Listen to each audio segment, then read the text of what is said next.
Voyance.com, la voyance par téléphone, chat et vidéo présente. 16h-17h, Sud Radio, c'est votre avenir. Alexandre Delaval.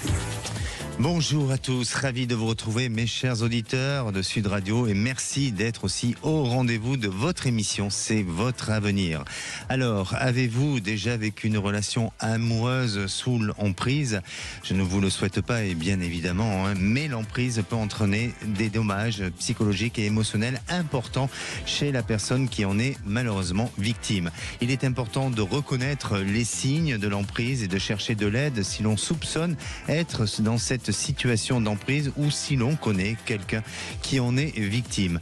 Nos éditeurs en parlent aujourd'hui, c'est notre sujet du jour. Et dans cette émission, on parle de sujets sans tabou, comme à Sud Radio, parlons vrai. Vous souhaitez être guidé vers un chemin plus serein et poser des questions sur votre devenir. Je suis à votre écoute, 0826 300 300 pour passer à l'antenne de Sud Radio. Sud Radio, c'est votre avenir. Alexandre Delaval. Et j'ai le plaisir d'accueillir ma première auditrice, Lily. Bonjour Lily. Oui, bonjour Alexandre. Merci à toute votre équipe. Bienvenue à l'antenne. Merci. Lily, vous nous appelez d'où? J'appelle du Gers. D'accord. Est-ce que vous avez déjà vécu des relations où il y avait une certaine forme de peur, d'emprise vis-à-vis de cette relation, où vous avez du mal à sortir de cette relation? Alors, emprise, je pense pas. Peur, effectivement, dans ma relation actuelle, j'ai une certaine peur. Pour quelle raison? Alors, elle est très très compliquée ma situation. Racontez-nous, je vous en prie, allez-y. C'est sur ce sujet-là que vous voulez témoigner aujourd'hui. Du coup, j'avais besoin d'être un peu guidée justement sur ma relation. Je suis là pour. Ça fait 2 ans que j'habite dans le Gers. Oui. Et du coup, mon ami avec qui je suis depuis 3 ans est resté sur Nantes à cause du travail. Oui. Et c'est lui qui a acheté la maison où j'habite. Et c'est quelqu'un qui boit. Et du coup, la distance est un peu compliquée à gérer. Il travaille beaucoup et il vient un week-end sur 2 à peu près. Mais du coup, souvent en message, voire verbalement, quand ça dérape, quand il a bu, il me menace. Et fin septembre, il est venu 1 semaine et au bout de 3 jours, il m'a fichu dehors. Ah oui. Avec mes enfants. En plus. Voilà. D'accord. Et combien d'enfants vous avez? J'en ai 3, mais j'en ai un qui est resté sur Nantes. D'accord, ok. Et du coup, je suis revenue au bout de quelques jours. Je l'ai ramené à l'aéroport. Il devait retourner sur Nantes. On a fait un petit pause de messages où on faisait juste un message le matin, un message le soir. Et puis, du coup, après, c'est revenu en message. Il devait revenir un samedi. Il a loupé l'avion. Et en fait, je lui ai dit, propose-toi, profite, enfin voilà, et du coup, il m'a dit que je me mettais pas à sa place, que j'avais pas d'empathie pour lui, qu'il travaillait beaucoup. Moi, je travaille pas, je suis qu'à mi-temps, que moi, je suis bien ici, que lui, il paye les travaux de la maison, et voilà, en fait, c'est tout le temps. D'accord. Voilà. Donc, aujourd'hui, vous êtes séparés, tous les deux? Alors, non, on n'est pas séparés. Pas séparés, d'accord. Non, mais en fait, physiquement, oui. Bien sûr, physiquement. Oui, physiquement. Bon. Après, des fois, il me dit quand on se prend la tête, en fait, il me dit de bien réfléchir et que le lendemain, je dois lui envoyer un message qui va dans son sens, parce qu'en fait, sinon, qu'il a le bras long, qu'il va me faire manger, et que j'ai une voiture qui n'est pas... Et ça, c'est pas d'être sous emprise? Non, ouais. C'est pas d'être sous emprise, un peu, ce genre de manipulation? Parce que c'est quand même du chantage, vous dire qu'il a les bras longs. Quand on aime, pardonnez-moi, je ne prends pas parti de qui que ce soit et je ne porte pas de jugement, mais quand on aime une personne, on ne menace pas la personne d'avoir le bras long et de la menacer auprès de certaines on va dire, domaines de compétences, soit policières ou autre chose. Parce qu'il vous menace de quoi? Il me menace déjà de me mettre dehors. Oui. La voiture que j'ai, elle n'est pas à moi parce qu'avant de venir dans le Gers, j'ai eu un accident de voiture et financièrement, je n'étais pas en capacité d'en acheter une. Donc, il m'a offert une voiture, mais qui n'est pas à mon nom. Donc, pareil, de récupérer la voiture. Et si j'ai pas de voiture, du coup, je suis... je peux pas aller travailler, je peux pas aller au rendez-vous. De vous démunir un peu. Ouais, c'est ça. Bon, écoutez, vraiment, par rapport à cette histoire, pour moi, ça me touche, bien entendu, et je suis sensible à ce genre de situation. Mais est-ce que vous faites aider avec votre entourage? Est-ce que vous faites accompagner? Parce que je vous sens un peu isolé quand même dans cette histoire. En fait, il n'y a pas très très longtemps que j'en ai parlé. En fait, moi, je suis venue dans le Gers pour me rapprocher de mon papa. Mais du coup, j'ai pas eu... ce que je recherchais, j'ai pas eu. Donc, effectivement, je me retrouve toute seule ici. Mais sur Nantes, j'ai 2 sœurs et un frère. Et j'ai une petite sœur avec qui je parle beaucoup. Et il n'y a pas très longtemps, en fait, je lui ai parlé de la situation. Puisque je me remettais tout le temps en doute. Parce qu'il me disait tout le temps que c'était de ma faute. Et je lui ai dit, mais là, je comprends pas. On me s'est pris la tête. Est-ce que c'est moi? Et du coup, elle m'a dit, mais là, non, c'est pas possible. Et en fait, ça fait qu'un mois où vraiment que j'ai réalisé que c'est pas de ma faute. Donc, en tout cas, ça prend des proportions exagérées. Et je crois qu'avant tout, vous êtes, comme tout le monde, vous êtes un être humain qui a besoin d'être minimum respecté. Et surtout, en plus, une maman de 3 enfants, être dans la rue comme ça, c'est pas évident à vivre. Vous espérez un retour ensemble? Quelle est votre question aujourd'hui? Je vous avoue que là, pour l'instant, je sais pas. Alors, je l'ai vu il y a pas longtemps parce que je suis remontée sur Nantes pour une fête de famille. Donc, on s'est vu. Je suis pas allée chez lui, je suis allée chez mon frère. On a discuté une petite heure. Moi, je lui ai dit que je pouvais plus lui dire que je l'aimais. Je pouvais pas avoir d'attention, qu'il fallait de la patience. J'ai peur, en fait. J'ai vraiment peur de lui. Et je sais pas s'il est capable de... En fait, quand il a pas bu, c'est pas du tout la même personne. Et quand il a bu, il est odieux. Et je sais pas s'il est en capacité de pouvoir arrêter vraiment de boire. Oui. Bon, vous savez que quand on est face à une emprise, quelle que soit l'emprise, et je sais que ce terme ne vous plaît pas complètement, mais souvent, il y a une perte d'estime de soi, il y a une certaine forme d'anxiété, ça peut aller vers une dépression aussi, d'un trouble de stress et d'une dépendance affective, voire aussi de troubles somatiques. Est-ce que vous avez le sentiment de remplir un peu toutes ces cases-là? Oui, il n'y a pas longtemps, je suis allée chez le médecin parce que je n'arrive plus à dormir et il m'a prescrit du Valium et ça me Donc, pour moi, Lily, à vous de prendre la décision, mais je crois que, écoutez ce que peuvent dire vos amis et aussi de peut-être d'identifier les sentiments que cet homme a vis-à-vis de vous et que vous avez vis-à-vis de lui. Et ensuite, de travailler sur ce problème de dépendance que vous avez et d'attachement. Vous attendez quoi de lui face à des propos comme ça? Vous attendez que cet homme vous change complètement et vous donne une vie de rêve? C'est difficile, non? C'est difficile.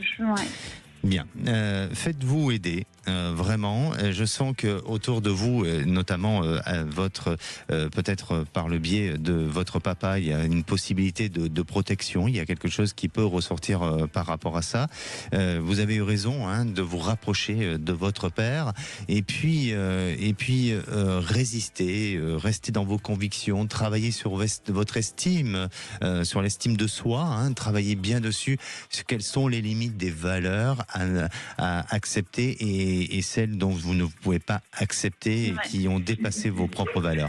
Travaillez sur ça et soyez, je dirais, intègre avec vous-même. Soyez juste et honnête avec vous-même et vous verrez qu'à partir de là, il y a des choses qui ne changeront pas dans votre esprit et dans votre détermination. Et même si il vous promet un changement, il a beaucoup de travail à faire sur lui pour pouvoir arriver à un changement total. Je dis pas qu'il ne peut pas, mais en attendant, il est loin d'être sur la bonne route.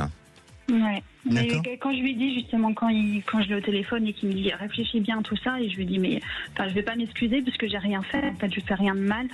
Et du coup quand je lui dis ça, il me dit mais t'imagines ce que tu me dis, quelle audace t'as, enfin, au son de ma voix, il voit qu'il y a quelque chose qui a changé, en fait, et c'est là qui me menace, en fait. Bien sûr, bien sûr.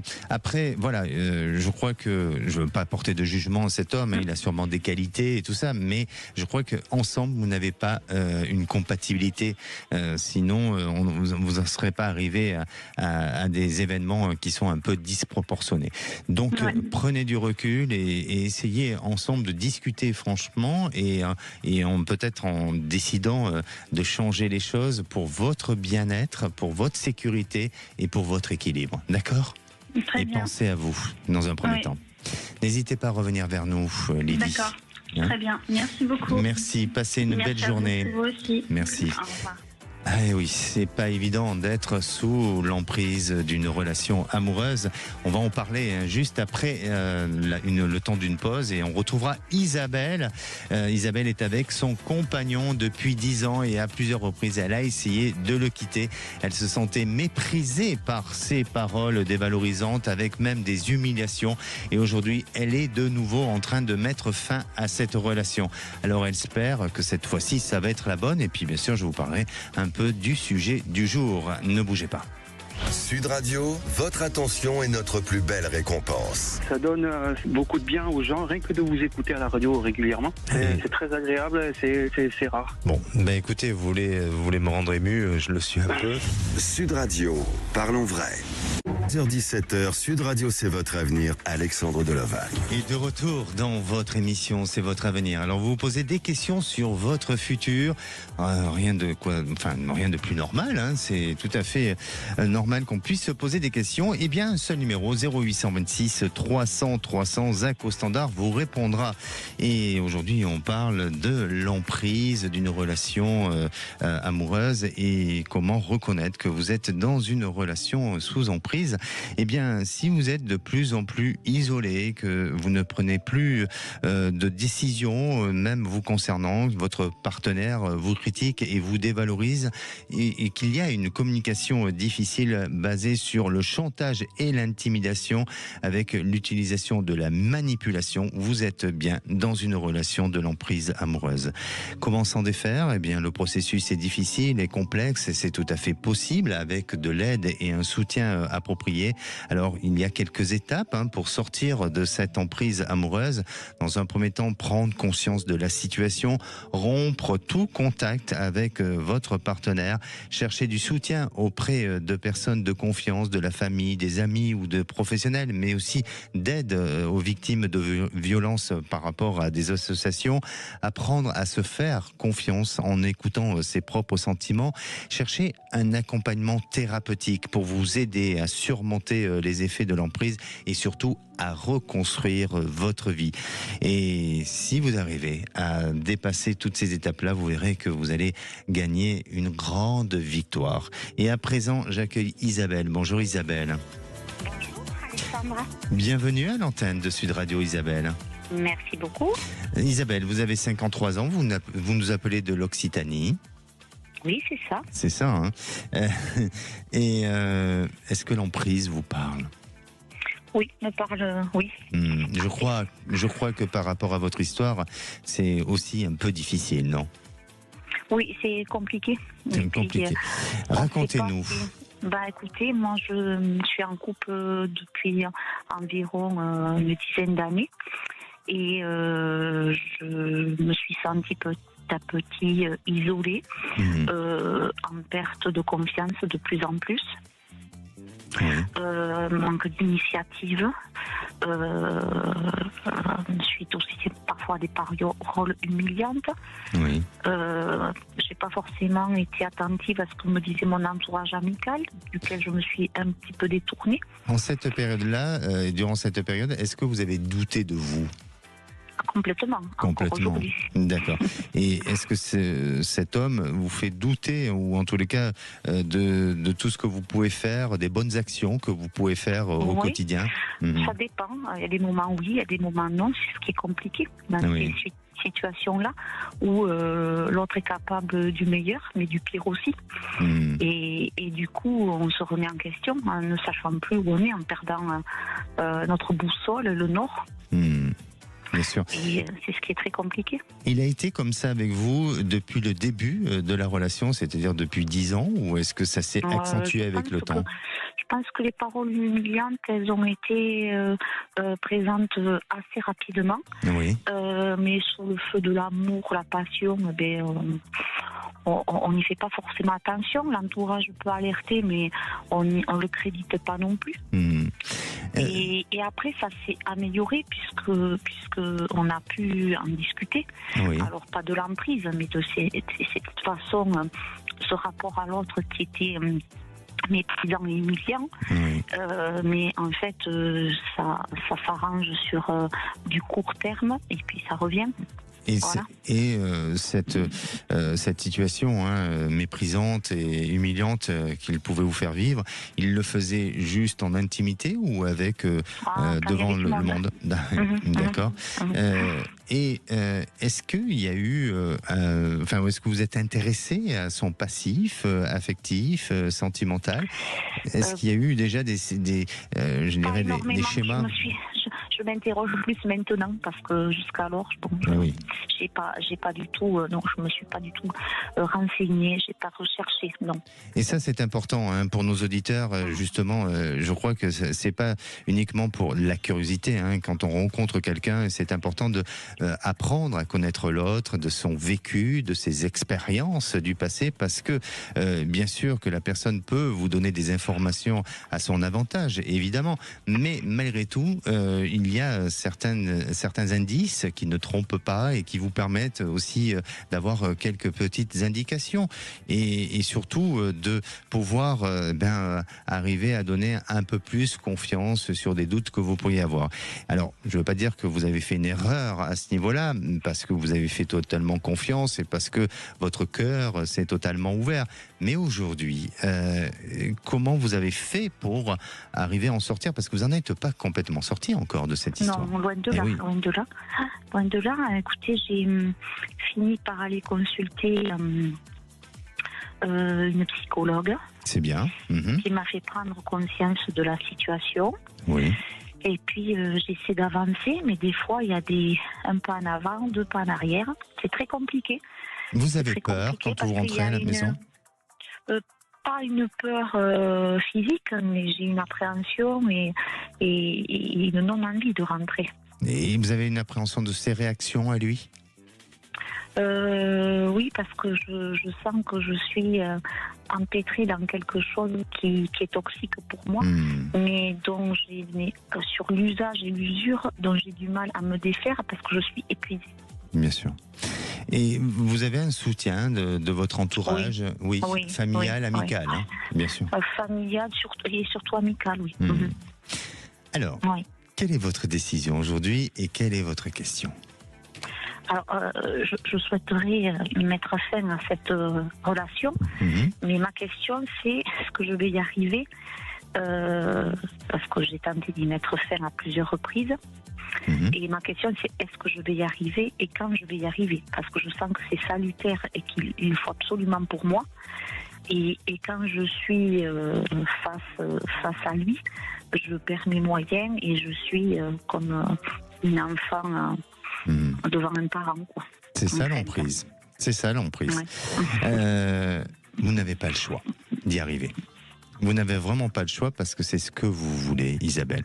Et avant tout, vous êtes maître de votre destin. Personne ne peut décider à votre place. Personne ne peut vous appartenir. Donc, aujourd'hui, cette relation pour vous, je ne dis pas que lui, il est toxique parce que je ne me permettrai pas, mais cette relation vous est toxique. De par... tous les deux, c'est ce voilà, que exactement. Je lui ai dit, Exactement. Alors, elle est trop toxique pour moi actuellement, parce que je ne lui ai pas tout renvoyé, parce que c'est sûr que ça peut, lui aussi peut vivre quelque chose de beau avec quelqu'un d'autre, mais moi, ça ne me convient pas, ça ne me convient plus. J'ai développé successivement plusieurs problèmes de santé, et c'est au fur et à mesure de ces problèmes de santé que ma famille m'a dit mais tu attends quoi? Bien sûr. Et d'autant plus plus qu'en restant ensemble, vous lui donnez la permission d'augmenter son excès de colère, de violence verbale, et vous autorisez à être encore une femme détruite ou en tous les cas un peu soumise. Donc vous devez prendre une décision et il faut lui en avertir. Il ne faut pas agir de manière traître, parce que je ne pense pas que ça c'est votre démarche, mais tout simplement de dire, écoute, vraiment, à un moment donné, ça n'est plus possible, il faut changer les choses. Et si tu ne l'acceptes pas, moi, je le ferai. Et vraiment, agissez, faites-vous aider par votre entourage. Comme je disais tout à l'heure, précédemment, il y a aussi des associations qui peuvent vous aider. Cette thérapeute ou cette psychologue peut aussi vous aider à gagner de la confiance en vous, mais vous allez y arriver. Vous allez y arriver. Tellement confiance en vous qu'on se sent démuni, qu'on a peur aussi parce qu'on met l'autre dehors, mais on se sent perdu parce qu'on se dit qu'est-ce qu'on va arriver à faire tout seul maintenant. Exactement. Et je vais vous dire en plus, Isabelle, vous savez pourquoi vous allez y arriver? Parce que vous avez déjà essayé de le faire. Et avoir essayé de le faire, ça vous permet d'y arriver complètement et définitivement à un moment donné. Et pour moi, la prochaine fois, ça sera du définitif. Ça vous permettra enfin tous les deux de vous libérer de cette relation qui vous paralyse et qui vous empêche de vivre normalement et correctement. D'accord ? Donc, je sens, bien sûr, que la situation elle est longue, elle est pas longue, mais elle est dure à se mettre en place. Ça va être encore un petit peu long pour vous, mais pour moi, début d'année prochaine, vous êtes dans un changement de vie. D'accord, parce qu'il est comme dans un nid, en fait, quand je lui dis les choses, il me dit oui, et puis il continue comme si j'avais rien dit, comme si rien n'avait existé. Il est dans le déni. Et il veut prendre possession des lieux. C'est pour ça, c'est pas lui à décider, c'est à vous de décider, et c'est à vous à prendre de faire la démarche. Je suis contrariée parce que je trouve que je ne suis pas suffisamment forte par moment par rapport à ça, quoi. Vous le serez en début d'année. Vous le saurez. D'accord. Merci beaucoup. Merci à vous. Beaucoup, Alexandre. Merci, bonne fin de journée. Merci. Au revoir. Merci. Allez, on fait une petite pause et nous on va se retrouver avec Florence. Florence vit avec un homme auquel elle tient énormément. Il est étranger, il est originaire tout simplement d'Angleterre et il a été chassé dehors par sa femme. Aujourd'hui, ce sont des témoignages assez forts et assez lourds. Ça fait 15 ans qu'ils sont ensemble, il n'a toujours pas divorcé de sa femme. Alors quand même, Florence perd espoir. Est-ce qu'il va arriver à divorcer ou doit-elle espérer un autre avenir? On en parle juste après. Appelez maintenant Sud Radio au 0826 300 300 et participez à C'est votre avenir. 16h-17h, Sud Radio C'est votre avenir, Alexandre Delovagne. Et de retour dans votre émission, c'est votre avenir. Alors, bienvenue à tous ceux qui nous rejoignent pour cette deuxième partie d'émission. Si vous vous posez des questions sur votre futur, quel que soit le domaine sentimental, professionnel, ou bien si vous avez des projets de vie, ou bien sur d'autres sujets, n'hésitez pas à appeler le 0826 300 300. Je rappelle que nous sommes en direct et puis Zach, évidemment, vous répondra. Et à présent, j'accueille Florence. Bonjour Florence. Bonjour Alexandre. Je crois que vous avez parfaitement résumé ma situation. Je n'ai plus qu'à attendre vos conseils. Magnifique Florence. Mais quand même pour nos auditeurs, on va reprendre un peu le contexte de votre histoire quand même. Alors déjà, avant toute chose, aujourd'hui on parle d'emprise dans une relation amoureuse. Est-ce que vous avez le sentiment, vous, d'avoir déjà vécu ça ou pas ? Emprise, non. On peut quelquefois se sentir prisonnier ou prisonnière pour des raisons bassement matérielles, du genre je peux pas partir parce que où je vais aller. Oui. Mais emprise, vraiment, non. D'accord. Alors, vous êtes, vous, avec un compagnon, depuis combien d'années exactement? 15 ans, ça fait 15 ans en septembre. Magnifique. Est-ce que au bout de 15 ans, c'est comme si c'était le premier jour ensemble? Oh, le deuxième. Qu'est-ce qu'on fait le deuxième jour? Le deuxième jour, on se réveille un petit peu et on se dit, il n'est pas parfait, mais franchement, il n'est pas si mal. Bon, très bien. Et puis, est-ce que c'est vrai qu'on dit aussi qu'on ne ferme plus la porte des toilettes? au bout du 2e jour? Ça, je demande quand même qu'on le fasse. Ah bon, c'est parfait. Mais malgré tout, hein, ce compagnon-là, eh bien, ça vous cause un petit souci de par sa situation. Racontez-nous. Alors, eh bien, avant que je l'ai connu parce que il avait été chassé par sa femme depuis l'étranger et il s'est acheté sa maison ici. Donc c'est comme ça en France. Donc c'est comme ça qu'on s'est connus et très vite il m'a parlé de mariage, pourquoi pas. Seulement le problème c'est que il divorçait pas. Et à chaque fois qu'il évoquait le divorce, son épouse avait une bonne raison. C'est pas possible pour ceci, c'est pas possible pour cela. Quand elle a voulu, il avait peur qu'elle le plume. Enfin, vous voyez ce que je veux dire. Enfin, bon, qu'elle soit très exigeante. Et puis, elle a fait construire une maison avec leur patrimoine commun qui a été un festival de malfaçon et ça a été procès, enfin bon, donc ça a duré des années, ça a duré 4-5 ans et maintenant quand elle a besoin de quelque chose, elle l'appelle et il accourt. Ouais. Alors lui, il est peut-être sous emprise. Hein. Alors, j'allais vous dire, s'il y en a un qui est sous emprise, c'est pas moi. Hein. Eh oui, mais lui, je le sens bien être sous emprise. Hein. Et je sens aussi qu'il culpabilise d'une situation. Il culpabilise peut-être de l'avoir laissé, non pas par rapport aux sentiments, hein, parce que je pense que c'est clair, il a plus de sentiments pour elle, ou alors il juste un sentiment d'affection de par les souvenirs de ce qu'ils ont vécu ensemble. Ils ont 3 enfants, voilà, oui, exactement. Ça crée des liens quand même, oui. Voilà, mais je le sens pas jouer un double jeu, d'avoir une vie cachée et de vivre une autre relation avec elle. Non, ça je le sens pas non plus. Mais il a quand même une culpabilité qui semble ressortir chez lui, le fait qu'à un moment donné, il s'est écarté de cette famille. Il a un peu abandonné cette famille. Alors est-ce que dans sa famille, lui, il a vécu une certaine forme d'abandon ou autre? Oh oui. Et voilà. Et voilà. Oh là là, sa mère. Bon, oui. Voilà, mais on y est. Donc, si vous voulez, il y a un schéma familial qui se répète et lui n'arrive pas à résoudre ce problème parce qu'il est sous cette forme d'emprise. C'est compliqué.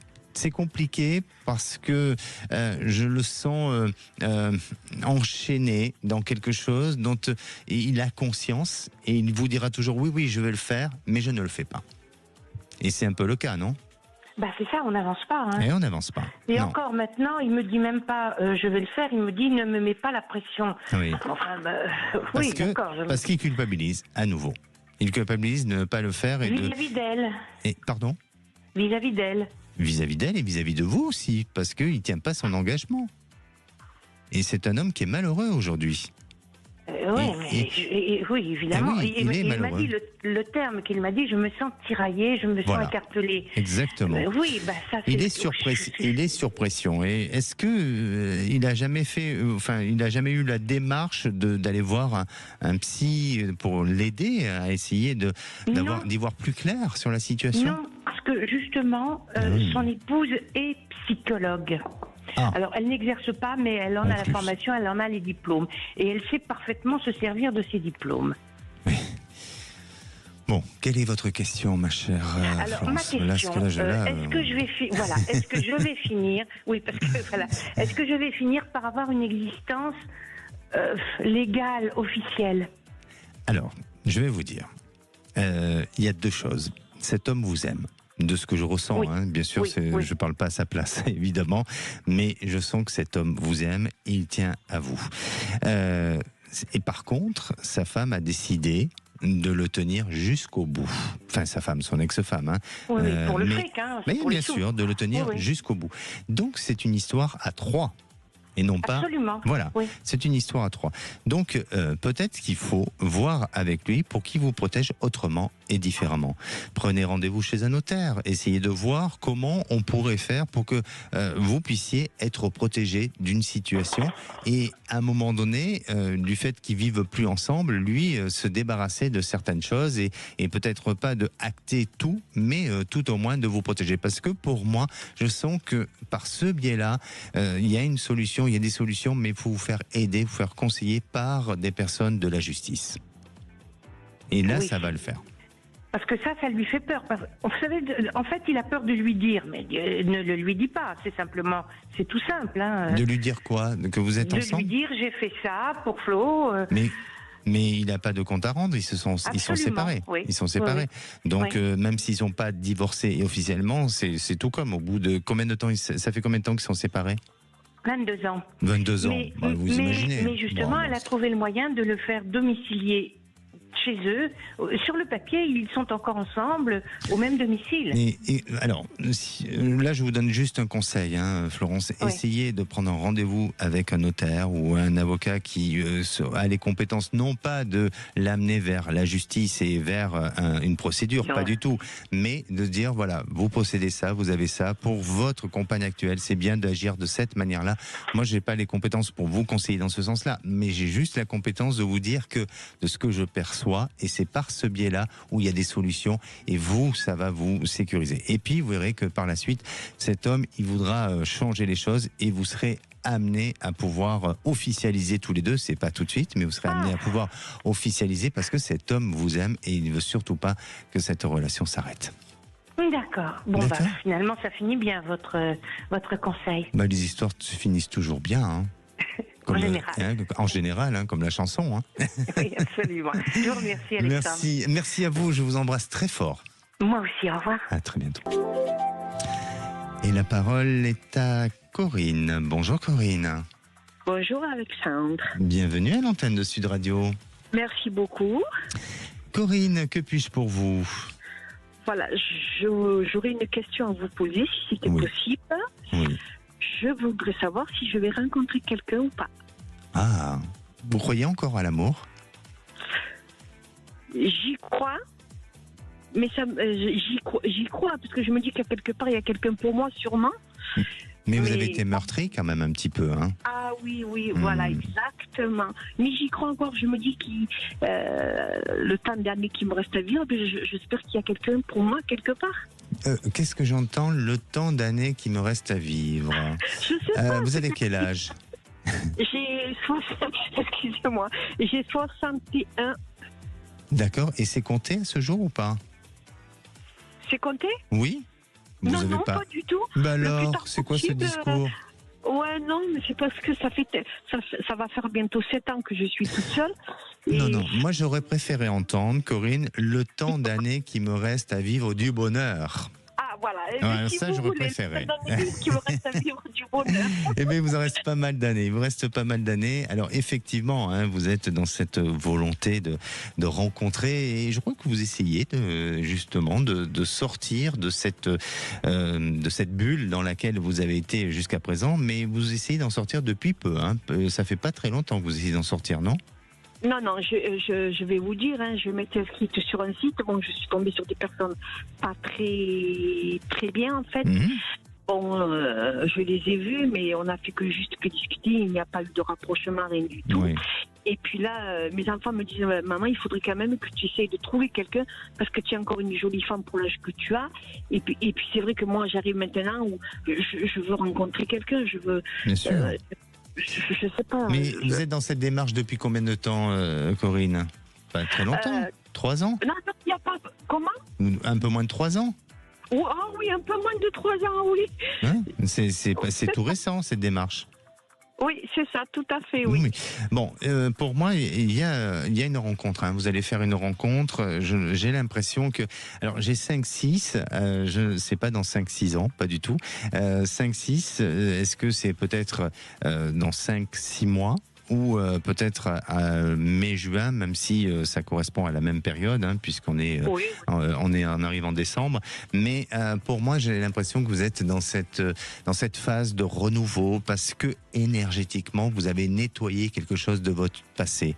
Vous avez été trahi par le passé, et ça a été une blessure lourde et difficile pour vous. Et aujourd'hui, il y a ce besoin de vous réconcilier avec l'amour. Et en vous réconciliant avec l'amour, c'est de redonner un petit peu confiance en l'homme.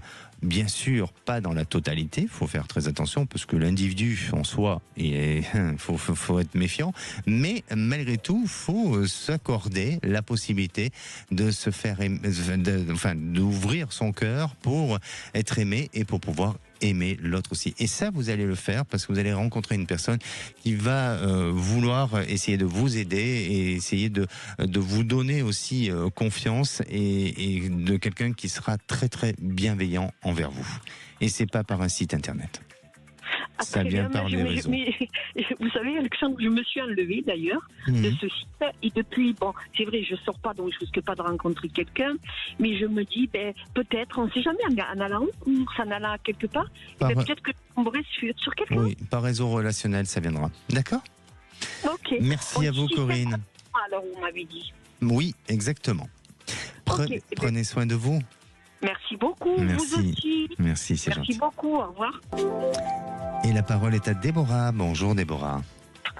Bonjour à tous.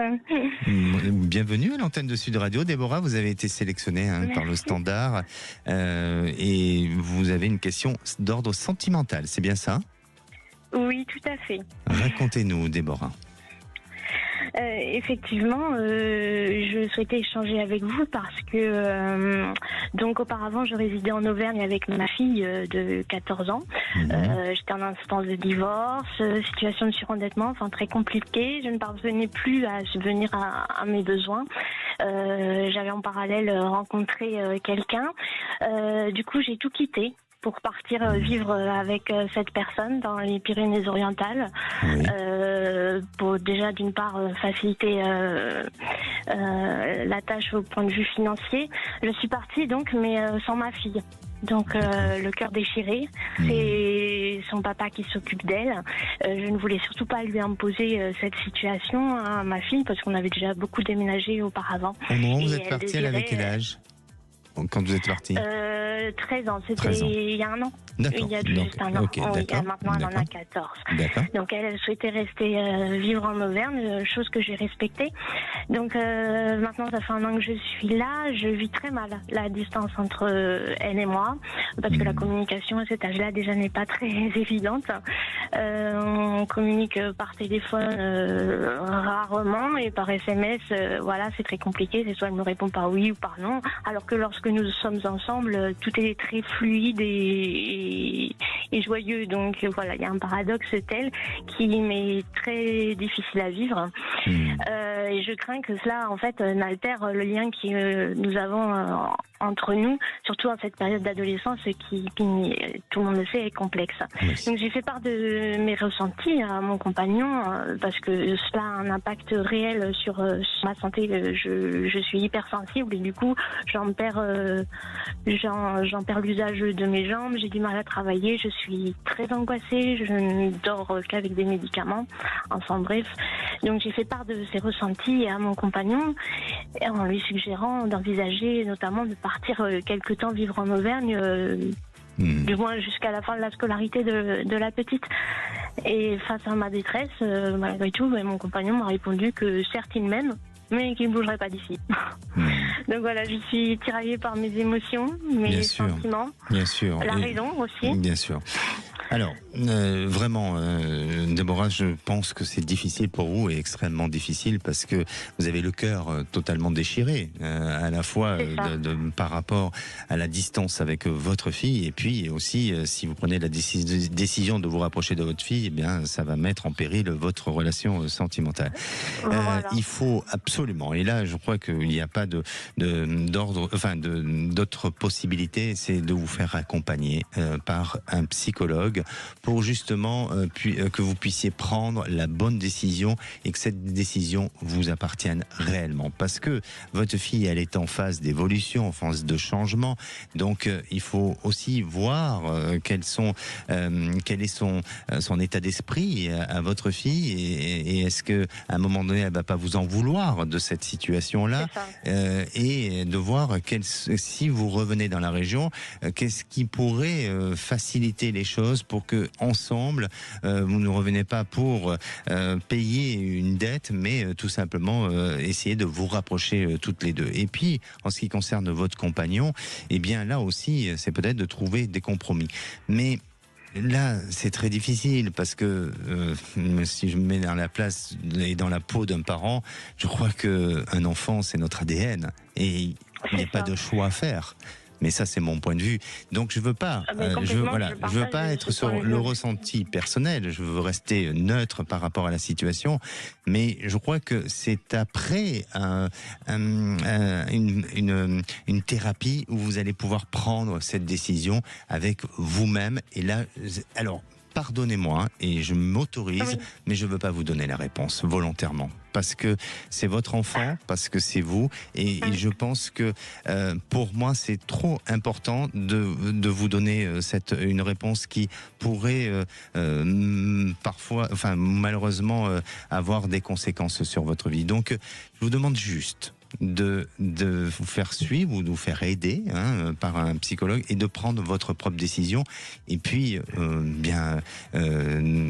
peut-être que votre fille a besoin de vous aussi. D'accord ? Oui, je comprends. Oui, les enjeux sont importants. Les enjeux sont importants, évidemment. Et c'est à vous. Et vous verrez que les choses vont évoluer et changer en prenant vous-même votre propre décision, Déborah. D'accord ? D'accord, ayons confiance. Oui, exactement. Et n'hésitez pas à revenir vers nous pour nous dire quelle est la décision que vous allez prendre. Mais quoi qu'il arrive, la décision sera la bonne parce que ça sera votre décision.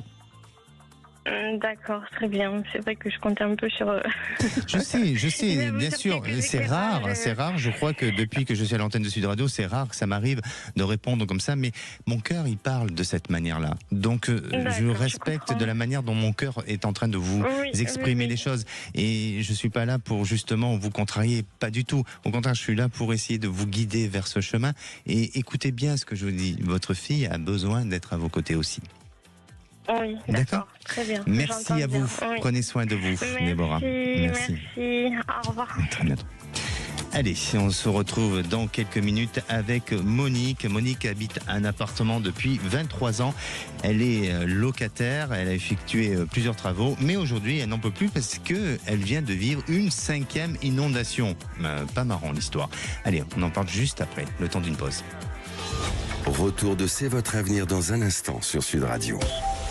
7h, Sud Radio, c'est votre avenir, Alexandre Delovan. Et de retour dans votre émission, c'est votre avenir. Alors, j'ai le plaisir d'accueillir notre dernière auditrice, Monique. Bonjour Monique. Bonjour Alexandre, merci de prendre mon appel. Merci à vous. Alors, excusez-moi, on est un peu pris par le temps, il nous reste très peu de temps, je suis désolé.